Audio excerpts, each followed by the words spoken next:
საზოგადოებრივი კვლევის თანახმად საპენსიო რეფორმამ საფრანგეთის პრეზიდენტის იმიჯზე საგრძნობლად და უარყოფითად იმოქმედა. ნიკოლა სარკოზი კი 90 წუთიან სატელევიზიო ინტერვიუში რეზონანსულ საკითხებზე საუბრობდა, მათ შორის მომავალ საპრეზიდენტო არჩევნებზე პრეზიდენტი ახლად ჩამოყალიბებულ მთავრობას და მათი პოლიტიკის მომავალ გეგმებსაც შეეხო. საფრანგეთის პრეზიდენტი ნიკოლა სარკოზი 2011 წლის შემოდგომაზე გადაწყვეტს იყრის თუ არა მეორე ვადით კენჭს 2012 წლის საპრეზიდენტო არჩევნებში. ვფიქრობ, რომ გადაწყვეტილებას მომავალ წელს მივიღებ. ეს ძალიან პირადული საკითხია, თუმცა კონსულტაციებს მეგობრებთანაც გავმართავ. რეზონანსული საპენსიო რეფორმის დაკანონებიდან 1 კვირის და მინისტრთა ახალი კაბინეტის დანიშვნიდან 2 დღის შემდეგ ნიკოლა სარკოზიმ სატელევიზიო ინტერვიუში აქტუალურ საკითხებზე ისაუბრა. 90 წუთიანი გამოსვლა ქვეყნის 3 მთავარი არხის საშუალებით პირდაპირ ეთერით გადაიცემოდა.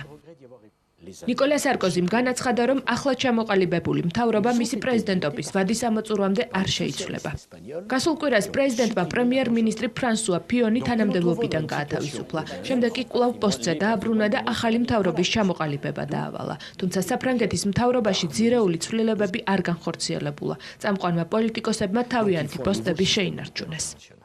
ხელისუფლების წევრთა რაოდენობა 37-დან 31-მდე შემცირდა, ხოლო ზოგიერთი სამინისტროების მთელი რიგი ფუნქციების სხვა უწყების დაქვემდებარებაში გადავიდა. სარკოზიმ ტელეინტერვიუში სამომავლო გეგმებზეც ისაუბრა. ის პირველ რიგში რეფორმების გატარებას აპირებს, რომელიც მოქალაქეების, განსაკუთრებით კი ხანდაზმულთა ცხოვრების პირობების გაუმჯობესებას შეუწყობს ხელს. ცვლილებების შეეხება სადაზღვევო სისტემასაც. სარკოზის ყურადღების მიღმა არც საგადასახადო რეფორმა დარჩენილა. პრეზიდენტის თქმით, საუბარია ეგრეთ წოდებულ საგადასახადო ფარის გაუქმებაზე, აგრეთვე სიმდიდრის გადასახადის გაუქმება და კაპიტალზე ახალი გადასახადის დაწესება. გერმანელებმა სიმდიდრის გადასახადზე უარი თქვეს და ეს ესპანელი სოციალისტების მიბაძვით მოხდა, რომლებაც სიმდიდრის გადასახადი გააუქმეს. აქაც იგივე სცენარი უნდა განმეორდეს. გარდა ამისა, ხელისუფლებამ რეფორმები იურიდიულ სისტემაშიც უნდა განახორციელოს.